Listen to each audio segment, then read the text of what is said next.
Assalamualaikum warahmatullahi wabarakatuh. Yang kami hormati Ibu Dosen Laili Nur Aisyah selaku dosen pengampu mata kuliah Sosial dan Emosi Anak Usia Dini dan teman-teman yang kami cintai. Di sini kami dari kelompok 8 akan memaparkan mengenai materi pembelajaran evaluasi pengembangan keterampilan sosial emosi anak usia dini. Nah, di sini saya akan mengenalkan anggota-anggota penyaji dari kelompok 8. Yang pertama adalah Saudari Vinda Ayu Oktaviano dengan NIM akhir 087. Yang kedua adalah Septi Nur Hidayah Pratiwi dengan NIM akhir 100. Selanjutnya terdapat Nur Nafiza Maulina Harimbi dengan NIM akhir 109. Yang keempat adalah Saudari Anisatul Fitri dengan NIM akhir 115. Dan yang terakhir adalah Nabila Fairuz Firdausi dengan NIM akhir 126. Selanjutnya saya akan menyebutkan sub pembahasan yang akan kami bahas di sini. Yang pertama adalah mengenai pengertian perkembangan sosial emosi. Yang kedua, arti penting evaluasi perkembangan sosial emosi anak usia dini. Yang ketiga adalah tentang evaluasi secara formal dalam kegiatan deteksi dini tumbuh kembang anak. Yang keempat, evaluasi informal yang akan dilaksanakan guru dan orang tua. Yang kelima, kami akan memaparkan pelaporan dan tindak lanjut hasil evaluasi keterampilan sosial emosi anak usia dini. Itulah subtema yang akan kami bahas dalam video ini. Berikutnya, teman-teman penyaji saya akan menjelaskan mengenai subtema-subtema tersebut. Ini saya akan menjelaskan tentang pengertian perkembangan sosial emosi. Perkembangan dapat diartikan dengan serangkaian perubahan-perubahan progresif yang terjadi sebagai akibat dari proses kematangan dan pengalaman. Perkembangan development menitik beratkan pada bertambahnya skill dalam struktur dan fungsi tubuh yang lebih kompleks, dalam pola yang teratur dan dapat diramaikan sebagai hasil dari proses pematangan. Menurut Suyadi 2010 108, perkembangan sosial adalah tingkat jalinan interaksi anak dengan orang lain, mulai dari orang tua, saudara, teman bermain, hingga masyarakat secara luas. Sementara perkembangan emosional adalah luapan perasaan ketika anak berinteraksi dengan orang lain. Dengan demikian, perkembangan sosial emosional merupakan kepekaan anak untuk memahami perasaan orang lain ketika berinteraksi dalam kehidupan sehari-hari. Perkembangan sosial pada anak ditandai dengan kemampuan anak untuk beradaptasi dengan lingkungan. Selanjutnya akan dijelaskan oleh teman saya. Baik, selanjutnya saya akan menjelaskan materi mengenai arti penting evaluasi perkembangan sosial emosional anak usia dini. Evaluasi merupakan suatu proses pengumpulan data untuk menentukan sampai sejauh mana, dengan cara apa, dan sejauh mana tujuan pendidikan telah tercapai. Griffin dan Nix yang dikutip dalam Anitayus mengemukakan, penilaian merupakan kegiatan untuk menentukan nilai suatu program termasuk program pendidikan. Sejalan dengan pernyataan di atas, penilaian juga dikenal sebagai proses mengumpulkan, mengkomunikasikan, dan menggunakan informasi mengenai proses dan hasil pembelajaran anak dengan menerapkan prinsip-prinsip penilaian, ketepatan, dan menentukan perolehan kompetensi hasil belajar anak. Berkat penilaian tersebut, guru dapat mengetahui kemajuan proses pembelajaran dan juga hasil belajar anak dalam hal kemampuan kognitif, sikap, dan kepribadian. Berdasarkan Peraturan Menteri Pendidikan dan Kebudayaan Republik Indonesia Nomor 137 Tahun 2014 tentang Standar Nasional Pendidikan Anak Usia Dini Bab 6, Standar Penilaian Pasal 18 Ayat 1 yang berbunyi, standar penilaian merupakan kriteria tentang penilaian proses dan hasil pembelajaran anak dalam rangka pemenuhan standar tingkat pencapaian perkembangan sesuai tingkat usianya. Dasar pelaksanaan dan mekanisme penilai perkembangan anak usia dini secara keseluruhan mengacu pada Standar Nasional Pendidikan Anak Usia Dini, yakni Permendikbud Nomor 137 Tahun 2014 Bab 6 dan Permendikbud Nomor 146 Tahun 2014 dalam Standar Nasional Pendidikan Anak Usia Dini Dinyatakan bahwa standar penilaian merupakan kriteria tentang penilaian proses dan hasil pembelajaran anak yang tertuang pada standar tingkat pencapaian perkembangan anak atau STPPA. STTPA digambarkan dalam bentuk kompetensi inti. Kompetensi inti dijabarkan dalam kompetensi dasar dan kompetensi dasar dijabarkan dalam beberapa indikator. Kompetensi inti yang menjadi acuan penilaian perkembangan sosial emosional pada anak adalah kompetensi inti 2, yakni sikap sosial anak, memiliki perilaku hidup sehat, rasa ingin tahu, kreatif, estetis, percaya diri, disiplin, mandiri, peduli, mampu menghargai dan toleran kepada orang lain, mampu menyesuaikan diri, tanggung jawab, jujur, rendah hati, dan santun dalam berinteraksi dengan keluarga, pendidik, maupun dengan teman. Tujuan dari evaluasi ini adalah untuk mengumpulkan data dalam berbagai cara untuk dipertimbangkan ketika merencanakan stimulasi perkembangan selanjutnya. Oleh karena itu, evaluasi ini lebih menekankan pada proses daripada hasil.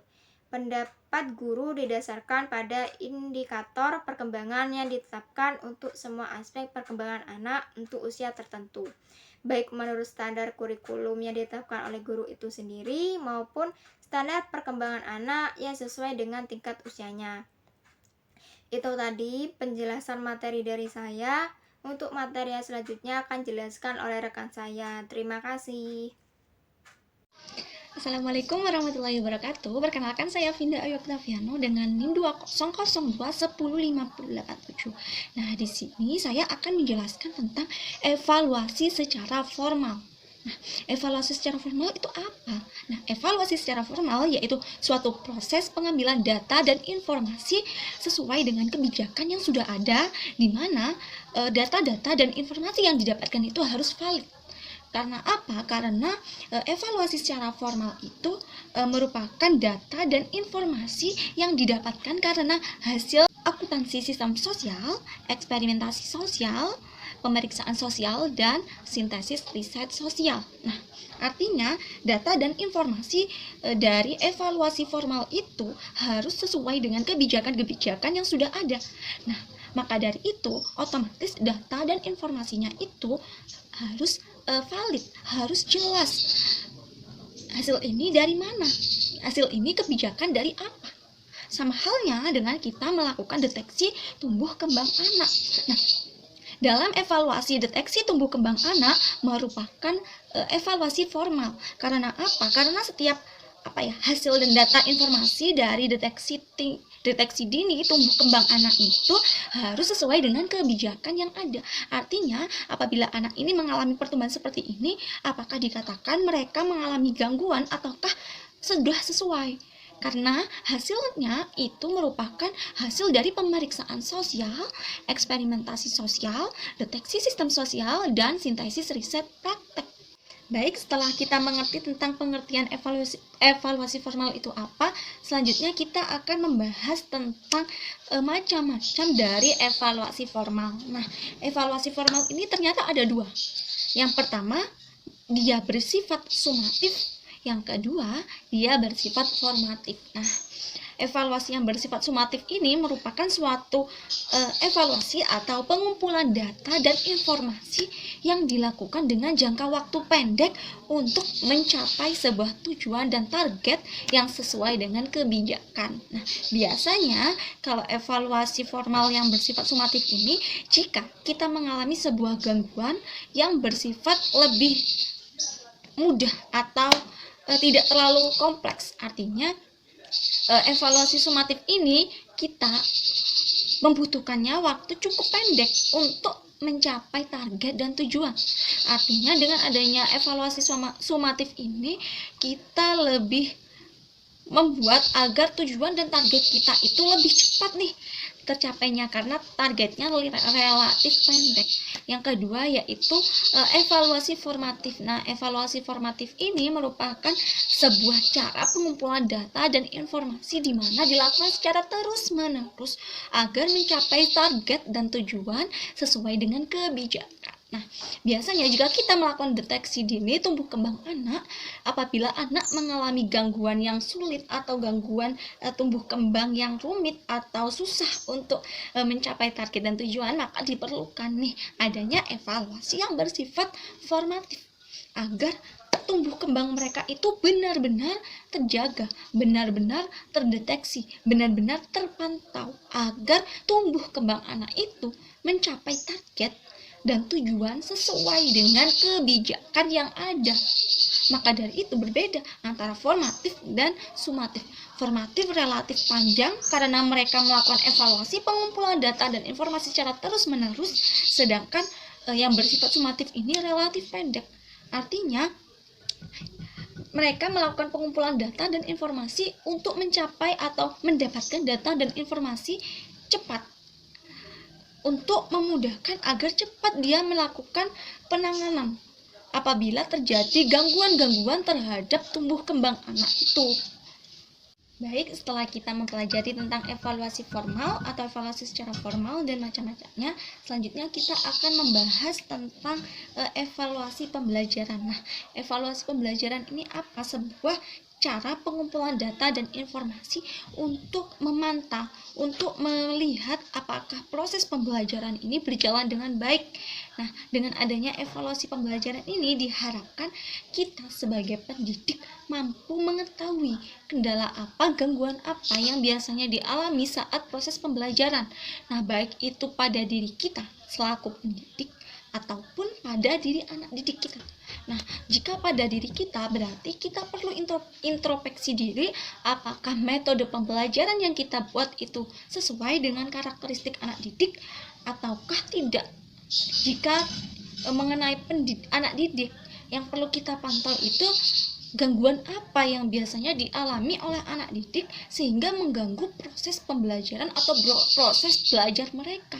Nah, dengan adanya evaluasi pembelajaran ini diharapkan kita mampu meminimalisir adanya gangguan-gangguan dalam proses pembelajaran, baik itu pada diri kita selaku pendidik maupun pada diri anak didik kita selaku yang kita beri pembelajaran, yang kita beri materi. Karena tidak mungkin proses pembelajaran itu dapat berjalan dengan baik jika salah satu antara pendidik dan anak didik mengalami gangguan atau masalah. Baik, setelah kita mempelajari nih tentang pengertian dari evaluasi pembelajaran, ternyata kita juga harus tahu nih tujuan apa sih sebenarnya adanya evaluasi pembelajaran itu. Apakah evaluasi pembelajaran itu adakah tujuannya? Ternyata ada, banyak malahan. Nah, yang pertama, tujuan dari adanya evaluasi pembelajaran yaitu untuk mengetahui tentang aspek perkembangan anak, kemampuan aspek perkembangan anak, baik itu fisik motorik, sosial agama, budaya, seni, bahasa, kognitif, dan lain sebagainya. Nah, dengan adanya evaluasi pembelajaran ini, diharapkan kita sebagai pendidik tahu, oh, di awal ini anak didik kita tuh kemampuannya berapa persen sih, dari berapa persen yang harus mereka capai. Misalnya kita ingin nih anak menargetkan sampai 30% nih misal, agar sesuai dengan STPPA, standar capaian perkembangan anak yang minimal harus mereka miliki, yang harus mereka kembangkan. Nah, dengan kita tahu kemampuan awal ini, diharapkan kita tahu kita perlu berapa porsi. Anak ini si A, si B, si C ini memiliki porsi yang berbeda-beda untuk kita beri stimulus agar sesuai dengan tujuan dan target sesuai kebijakan yang ada, sesuai STPPA. Nah, dengan adanya evaluasi pembelajaran kita tahu, oh, di titik awal anak ini ada 15% nih. Sedangkan kita target agar sesuai tujuan, sesuai kebijakan STPPA yaitu 30%. Maka si A perlu stimulus 15%, si B perlu 5%, si C perlu banyak nih 20%. Nah, karena setiap anak memiliki kemampuan awal yang berbeda. Yang kedua yaitu tujuannya apa? Untuk mendiagnosis adanya hambatan perkembangan maupun identifikasi penyebab masalah belajar anak. Nah, dengan adanya evaluasi pembelajaran kita tahu, oh, anak ini kok susah banget ya mencapai tujuan, oh, kok susah banget nyampe target, apa gangguannya, apa permasalahannya, dan apa ya solusinya. Nah, dengan adanya evaluasi pembelajaran kita tahu penyebab anak itu apa. Apakah ini ada gangguan dari tumbuh kembangnya, ataukah kita salah nih memberikan stimulus, atau kita perlu lebih banyak nih stimulusnya agar mereka bisa nyampe target, agar mereka bisa sama-sama kayak teman-temannya sesuai target dan kebijakan STPPA seperti itu. Yang ketiga yaitu membantu guru atau pendidik untuk menetapkan tujuan dan merencanakan program. Nah, karena kita tahu nih, oh si A ternyata kognitifnya kurang nih, si B, oh dia juga kurang kognitifnya tapi nggak sebanyak si A. Si C, oh dia kognitifnya bagus nih, cuma bahasanya nih yang kurang. Nah, dengan adanya evaluasi pembelajaran kita tahu penyebabnya apa, kita tahu permasalahannya anak itu apa, kita mencari solusinya, kita tahu kemampuan awal, dan kita tahu mereka butuh berapa persen stimulus, berapa banyak stimulus dari kita. Nah, dengan adanya itu kita tahu tujuan apa yang harus kita capai nih. Kita harus menentukan tujuan biar anak didik kita itu berkembang sesuai dengan kebijakan STPPA, minimal sesuai STPPA, lebih alhamdulillah. Nah, dengan adanya evaluasi pembelajaran kita bisa menentukan tujuan apa yang kita ingin capai dari kegiatan pembelajaran itu, dan program apa yang sesuai dengan karakteristik anak, sesuai dengan kemampuan anak, sesuai dengan keadaan anak. Dan kita tahu, oh masalah ini biasanya terjadi nih dalam si A, si B, si C, dan si D. Maka gini solusinya. Nah, kita tahu karena kita melakukan pendataan, pencarian atau mencari informasi dan data sejak awal dalam proses pembelajaran itu, kita harus cari data dan informasi. Nah, selanjutnya tujuan yang selanjutnya yang keempat yaitu untuk memberikan tempat dan program yang tepat untuk anak. Dalam hal ini untuk mengetahui apakah anak membutuhkan pelayanan khusus atau tidak. Nah, di awal tadi kita tahu kan, evaluasi pembelajaran ini salah satunya tujuannya yaitu untuk mendeteksi adanya gangguan atau permasalahan yang dialami oleh anak. Nah, dengan adanya itu kita tahu nih apakah anak ini perlu penanganan khusus dari tim medis. Apakah gangguannya ini hanya seputar karena dia stimulus kita kurang, atau karena fisik mereka, dalam diri mereka ternyata ada gangguan. Misal anak memiliki si A ini kok sulit banget ya, perkembangan bahasanya, dia sulit banget nih aktif. Ada apa ya? Apakah ada faktor keluarga atau diri mereka? Ternyata setelah kita pelajari, setelah kita mengamati, setelah kita mengumpulkan data dan informasi, oh dia butuh nih pelayanan khusus. Maka dari itu kita berikan program, kita berikan tempat untuk pelayanan khusus dari kita, agar mereka itu berkembang sesuai dengan teman-temannya, sesuai dengan target dan tujuan. Yang terakhir yaitu untuk mempersiapkan tindak lanjut. Nah, ini tujuan terakhir. Kita tahu penyebabnya apa, kita tahu kemampuan awal gimana, kita tahu gangguannya itu apa, kita tahu program apa yang sesuai. Nah, tindak lanjut ini yang terakhir. Oh, setelah kita tahu semua ini, apa ya yang selanjutnya kita perlu lakukan? Oh, ini. Oh, kita harus buat program kayak gini. Oh, program ini nggak cocok ternyata buat anak didik kita. Kita hapus aja program ini, kita ganti program ini. Kayaknya sesuai nih dengan karakteristik anak didik kita. Baik, selanjutnya setelah kita tahu tentang tujuan dari evaluasi pembelajaran yang terakhir, kita sebagai pendidik harus tahu prinsip apa yang harus kita pegang sebagai seorang pendidik apabila kita hendak melakukan evaluasi pembelajaran. Nah, evaluasi pembelajaran itu ada prinsipnya, ada pegangannya. Yang pertama yaitu menyeluruh. Artinya apa? Bahwa kita melakukan pengumpulan data dan informasi harus pada semua aspek perkembangan, nggak pilih-pilih. Aku pengen ngeevaluasi kognitif aja nih. Aku pengen nggak kognitif aja. Aku pengen cuma fisik motorik. Nggak bisa seperti itu. Karena anak usia dini itu perkembangannya itu harus kita pantau semuanya, karena semua itu saling bergantungan, saling mengembangkan satu sama lain, saling mengganggu. Jika salah satu tidak berkembang, itu anak usia dini. Berbeda jika kita melakukan perkembangan atau mengembangkan aspek untuk anak yang tidak anak usia dini atau anak SMA, mungkin kita bisa milih-milih Kalau anak usia dini, makanya ada tematik di mana di sana diharapkan semua capaian perkembangan anak, baik itu kognitif, fisik, motorik, dan lain sebagainya harus berkembang, harus distimulus agar perkembangannya itu baik. Maka itu bersifat menyeluruh, artinya semua harus dikembangkan, semua harus dipantau, semua aspek perkembangan harus dipantau. Yang kedua yaitu berkesinambungan. Nah, berkesinambungan ini apa? Artinya evaluasi pembelajaran ini harus dilakukan secara terus-menerus, nggak pilih-pilih. Oh, aku sekarang pengen nih evaluasi, besok enggak lah, males, besok lagi iya dah aku mau evaluasi. Tidak, karena kita ingin mengembangkan semua aspek, kita ingin memantau apakah perkembangannya sesuai dengan standar capaian yang harus mereka miliki, harus mereka kembangkan. Maka dari itu evaluasinya harus dilakukan secara terus-menerus, continue, nggak terlewat. Setiap hari harus kita pantau. Nah, itu sifat salah satunya yaitu berkesinambungan. Selanjutnya yaitu berorientasi pada tujuan. Nah, di awal sebelum kita melakukan pembelajaran, maka dari itu ada namanya tujuan. Kita harus menentukan nih tujuan apa.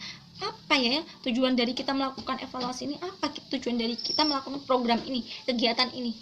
Nah, karena dengan hal itu, maka semua tindakan dalam evaluasi pembelajaran ini harus sesuai dengan tujuan, nggak boleh menyeleneh, nggak boleh menyimpang dari tujuan yang awal tidak kita capai.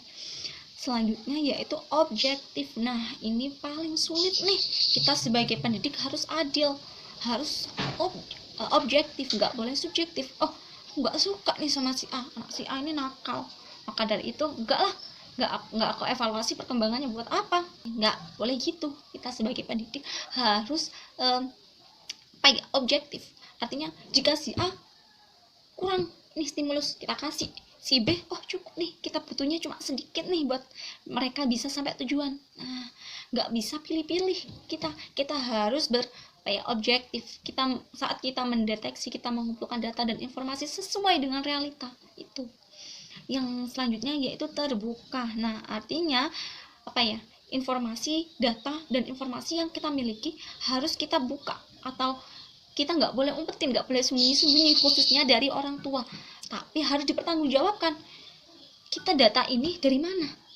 Kok bisa kamu mengatakan anak saya si A ini kognitifnya kurang, si B ini fisik motoriknya kurang? Apa dasarnya? Apa dasar dari kamu mengatakan seperti itu? Kita sebagai pendidik harus tahu, oh ini saya habis melakukan evaluasi, saya habis mengumpulkan data dari apa? Dari ini, lembar kerja lah, atau mungkin observasi, atau tanya jawab, dan lain sebagainya. Banyak cara untuk melakukan evaluasi. Selanjutnya yaitu bermakna. Artinya evaluasi yang kita lakukan atau pengumpulan data dan informasi yang kita lakukan ada tujuannya, ada maknanya, ada manfaatnya. Bukan hanya sekedar kita ingin ngumpulin data, ingin jatuhkan, tidak, tapi ada manfaatnya bagi anak didik kita, bagi orang lain, seperti itu. Nah, selanjutnya prinsipnya yang ketujuh yaitu mendidik. Artinya apa? Diharapkan evaluasi ini digunakan agar kedepannya anak ini lebih baik, gak terjadi lagi gangguan-gangguan baik dari dalam diri anak maupun dari orang lain atau dari faktor eksternalnya. Bukan untuk menjatuhkan, tapi untuk agar mereka itu kedepannya itu lebih baik, agar kita tahu kita harus ngasih seperti apa sih si A itu, seperti apa harus kita lakukan, seperti apa kita harus bersikap seperti apa, seperti itu. Yang terakhir, yang ke-8 yaitu harus sesuai dengan kurikulum. Nah, kita harus sesuai saat melakukan evaluasi, harus sesuai dengan kurikulum, baik tujuan, materi, atau metodenya harus sesuai dengan kurikulum. Nah, setelah kita melakukan evaluasi pembelajaran, evaluasi formal, langkah yang selanjutnya, materi selanjutnya yang akan saya jelaskan yaitu langkah-langkah pelaksanaan saat kita melakukan evaluasi dalam kegiatan deteksi dini tumbuh kembang anak. Yang pertama yaitu melakukan stimulus dan pemantauan tumbuh kembang anak. Nah, di awal kan kita tahu bahwa evaluasi itu dilakukan untuk mengumpulkan data dan informasi, khususnya saat pembelajaran kita tahu kemampuan awal anak itu apa, masalahnya itu apa sih. Nah, dengan adanya itu yang pertama yaitu melakukan stimulus dan pemantauan tumbuh kembang. Nah, kita lakukan nih, anak si A memiliki kemampuan berapa persen. Oh, kita perlu stimulus ini. Nah, setelah kita memberikan stimulus, kita pantau nih, apakah stimulus kita tuh bekerja dengan baik atau tidak. Nah, setelah kita tahu, kita cari nih, apa sih permasalahannya kok bisa si A tuh kita beri stimulus ini susah banget nih untuk nangkep, susah banget untuk ngikutin. Adakah gangguannya? Adakah kesalahan dalam tumbuh kembang mereka? Nah, maka itu di awal kita berikan stimulus. Setelah kita tahu kemampuannya, kita berikan stimulus dan kita pantau tumbuh kembangnya. Apakah dengan pemberian stimulus itu pertumbuhan dan perkembangan anak itu dapat menambah atau tetap stuck di situ-situ aja? Pasti ada faktornya kenapa nggak bisa jalan nih, karena kita beri stimulus ini kenapa nggak bisa jalan nih tumbuh kembangnya. Seperti itu. Yang selanjutnya yaitu mendeteksi sejak dini penyimpangan tumbuh kembang anak. Nah, kita harus mendeteksinya.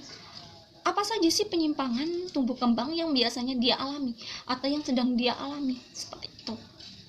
Baik itu dalam fisik motoriknya, bahasa, sosial, emosional. Dari tadi saat kita memantau, kita tahu nih, si anak ini ternyata diberi stimulus itu susah banget loh. Kok bisa ya susah banget nyampe ke tujuan. Nah, kita deteksi nih, apa saja yang mereka alami, kenapa mereka kok bisa tetap stuck di situ aja. Setelah kita berikan stimulus kok nggak nambah-nambah nih perkembangannya, kok tetap aja di situ aja. Nah, kita deteksi nih gangguan apa saja, baik itu gangguannya penyangkut tinggi dan berat badan anak, pertumbuhan anak, perkembangan anak, itu sangat mengganggu pembelajaran mereka. Seperti itu. Jadi kita harus tahu mendeteksi apa sih penyimpangan atau gangguan yang mereka alami itu apa, seperti itu. Nah, gangguan atau penyimpangan dalam perkembangan itu biasanya menyangkut tentang motorik kasarnya, motorik halus, cara berbicara mereka.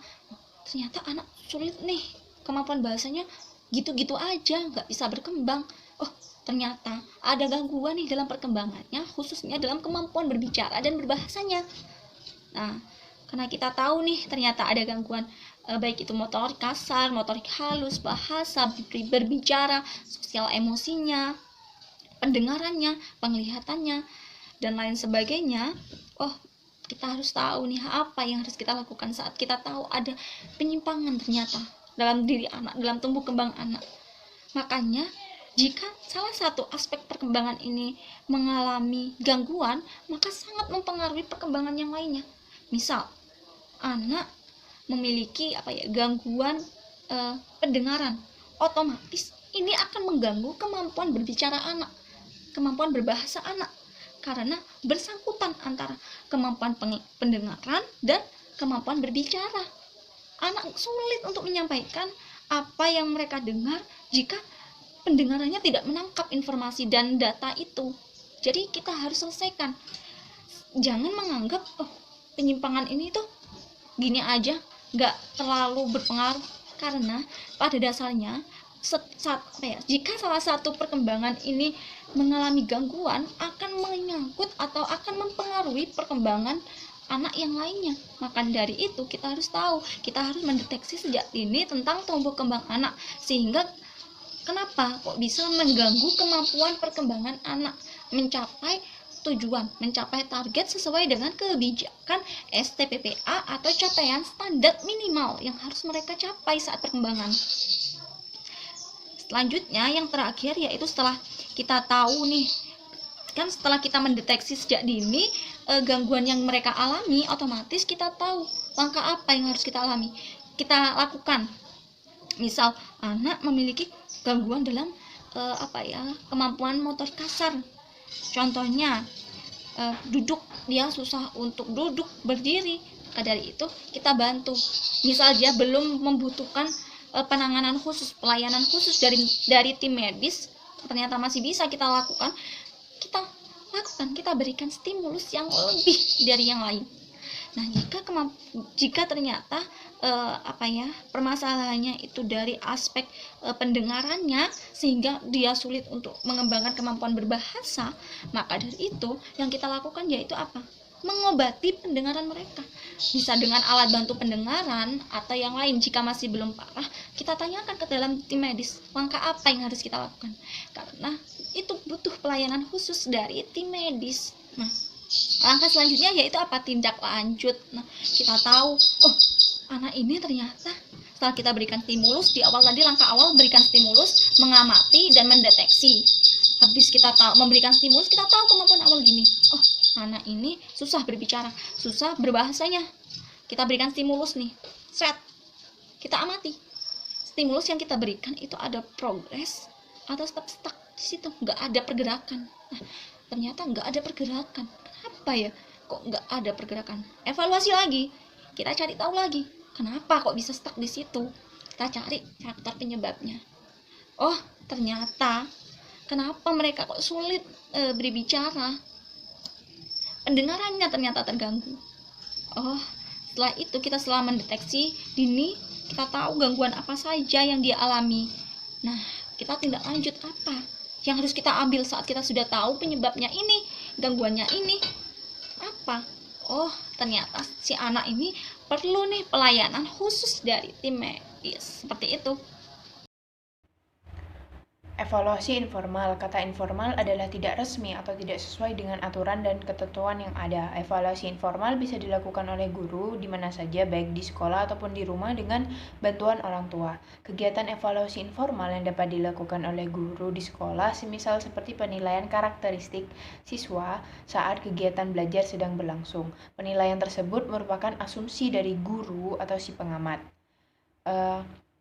Seperti bagaimana anak berperilaku kepada temannya, bagaimana anak bersikap, bagaimana aspek bahasanya berkembang, dan juga kreativitas serta mengontrol emosinya. Penilaian informal juga termasuk saat guru bertanya kepada siswa dan memperhatikan tanggapan dari siswa. Teknik penilaian informal berfungsi dengan baik ketika siswa menerima guru sebagai orang yang dapat membantu. Siswa harus percaya bahwa guru melakukan kegiatan observasi tersebut sebagai untuk membantu mereka dalam membantu kesulitan-kesulitan yang terjadi ketika kegiatan pembelajaran sedang berlangsung. Pastikan kita tidak membuat anak tidak nyaman, dan pastikan kita tidak mempermalukan dia, terutama ketika ia melakukan kesalahan di depan teman-temannya.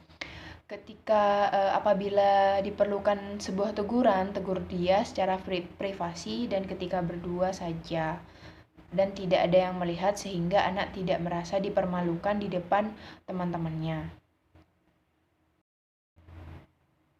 Evaluasi informal tidak hanya dapat dilakukan oleh guru saja, tapi orang tua di rumah juga bisa melakukan evaluasi ini. Orang tua bisa berkonsultasi kepada guru terlebih dahulu di sekolah tentang bagaimana evaluasi yang bisa dilakukan di rumah, dan tentunya tidak membuat anak tertekan atau tidak nyaman.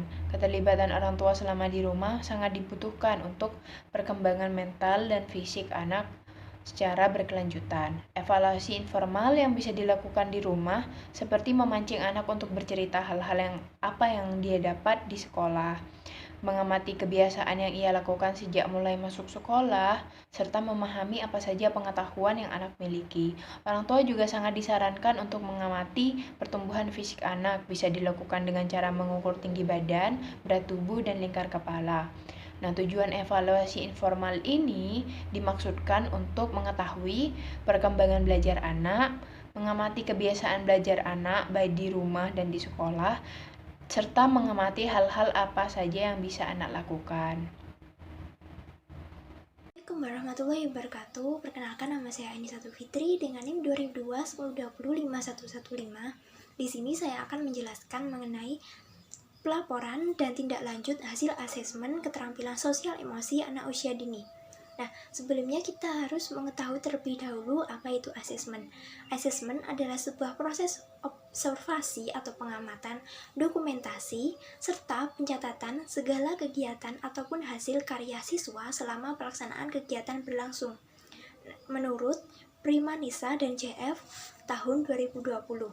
Nah, di sini dapat disimpulkan jika asesmen itu tidak hanya penilaian asesmen itu tidak hanya pada ketika siswa sudah melaksanakan sesuatu, ketika siswa pasca melakukan sesuatu. Misalnya setelah anak bermain, setelah anak melakukan suatu kegiatan yang telah dirancang oleh guru. Bukan seperti itu. Namun ketika anak sudah sedang melakukannya, mulai dari awal kegiatan hingga akhir kegiatan. Dalam pembelajaran anak usia dini tidak hanya digunakan untuk mengukur keberhasilannya dalam melaksanakan suatu program, tetapi asesmen dimanfaatkan untuk mengamati segala kemajuan-kemajuan perkembangan yang ada pada diri anak dalam melakukan berbagai kegiatan yang sudah direncanakan oleh pendidik sebelumnya. Mengukur keberhasilan anak tidak serta-merta hanya dengan melaksanakan sebuah tes yang harus diujikan, seperti yang ada pada ujian itu, misalnya ada pilihan gandanya, kemudian terdapat pertanyaan yang harus dijawab oleh siswa. Bukan hanya seperti itu, namun dengan melihat anak ketika melaksanakan kegiatan, seperti yang sudah saya jelaskan tadi. Misalnya ketika anak menggambar, bermain, atau dari karya-karya yang mereka hasilkan. Dari sana, seorang pendidik dapat mengetahui kelemahan, kelebihan, minat, dan bakat anak sebagai ukuran keberhasilan anak dalam suatu program. Nah, kelebihan, kelemahan ini dapat digunakan sebagai acuan untuk pembelajaran ke depannya.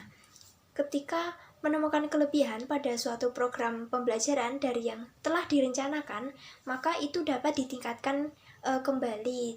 Kemudian bila menemukan kelemahan, maka kelemahan itu dapat dijadikan tolak ukur untuk terus mengembangkan program-program yang lebih baik ke depannya.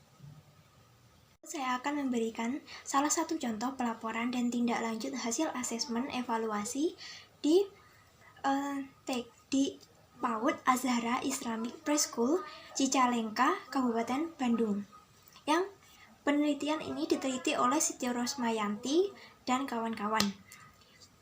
Kemudian hasil penelitiannya adalah pengembangan keterampilan sosial emosi anak usia dini di sini dipantau sejak anak mulai berada di sekolah. Nah, sebelum memasuki inti pelajaran, di sini terdapat beberapa pembiasaan rutin yang dilakukan oleh siswa. Nah, pembiasaan-pembiasaan itu diantaranya siswa menulis nama mereka masing-masing di papan, di sebuah papan, menuliskan namanya sendiri-sendiri, baik dengan bantuan maupun tidak. Nah, selanjutnya siswa diizinkan oleh bermain ataupun mengaji terlebih dahulu sebelum pelajaran dimulai. Selanjutnya, siswa juga dibiasakan untuk menyalami guru atau mencium tangan guru sebelum memasuki kelas ataupun ketika bertemu dengan guru ketika di luar kelas. Selanjutnya, sebagai persiapan sebelum ke kegiatan inti, terdapat kegiatan pendahuluan yang berisi pembacaan doa-doa sebelum pelaksanaan pembelajaran. Nah, setelah doa-doa ini kemudian barulah pada kegiatan inti. Kegiatan inti yang berlangsung menyesuaikan perencanaan yang sudah direncanakan dalam RPPH terhadap rangkaian kegiatan yang diberikan. Nah, di sini pengembangan keterampilan sosial emosi terletak pada adaptasi dan kemandirian siswa dalam menuntaskan tugas, kepatuhan siswa dalam melakukan pelaksanaan tugas yang diberikan oleh pendidik, dan komunikasi dan interaksinya kepada sesama temannya ataupun dengan guru. Nah, yang terakhir adalah pada kegiatan penutup, kegiatannya berupa tanya jawab kepada siswa tentang apa yang sudah mereka lakukan di hari itu, kegiatan apa saja yang sudah mereka laksanakan, dan bagaimana perasaan mereka ketika melaksanakan kegiatan-kegiatan tadi. Nah, dari penelitian ini dapat diambil contoh bentuk pelaporan keterampilan sosial emosi anak usia dini sebagai berikut. Di sini sudah tertera tabel laporan perkembangan keterampilan peserta didik. Nah, untuk perkembangan sosial dan emosionalnya di sini terdapat beberapa poin yang menjadi standar apakah anak tersebut sudah mampu melakukan kegiatan-kegiatan ataupun pembiasaan yang sudah diberikan dan sudah dilakukan secara berulang-ulang ataupun masih perlu bantuan atau anak belum dapat melakukannya sama sekali.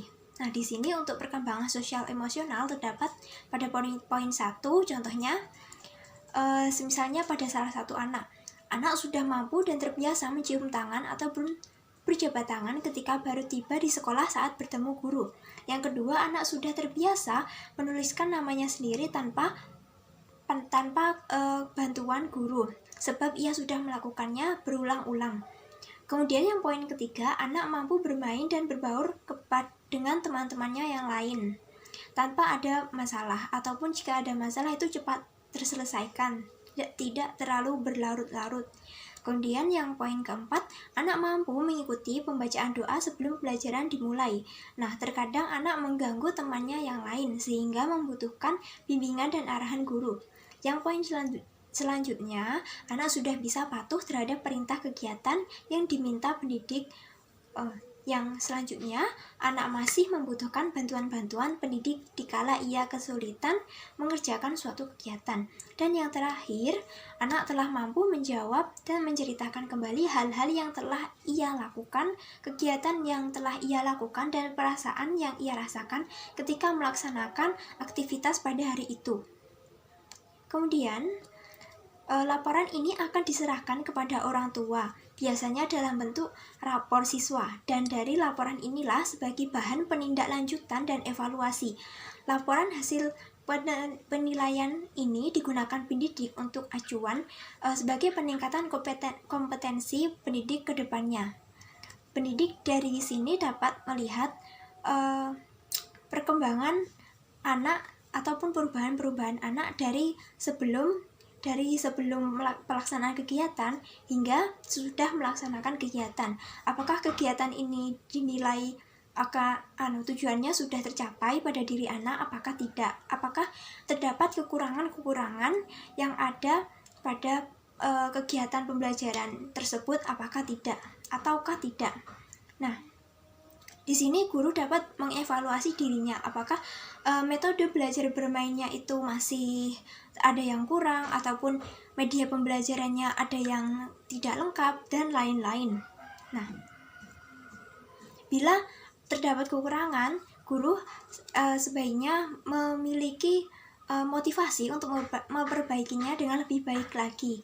Dan bila terdapat kelebihan ataupun potensi, guru diharapkan dapat meningkatkannya lagi. Kemudian dari laporan ini dapat ketahuan keterlambatan ataupun hambatan yang terjadi pada diri siswa itu sendiri. Nah, ketika hambatan itu sudah diketahui oleh orang tua, maka di sini antara pendidik dengan orang tua sebaiknya berunding dan berkomunikasi bersama orang tua untuk menemukan solusi permasalahan pada diri anak ke depannya. Hal ini agar diharapkan agar hambatan-hambatan itu ke depannya dapat diminimalisir ataupun bahkan dapat dihilangkan. Segala hal yang sudah dijelaskan tadi merupakan bentuk-bentuk tindak lanjut dari laporan hasil asesmen dan evaluasi keterampilan sosial emosi anak usia dini. Sekian yang dapat kami paparkan dari kelompok 8. Apabila terdapat salah kata, kami mohon maaf. Wassalamualaikum warahmatullahi wabarakatuh.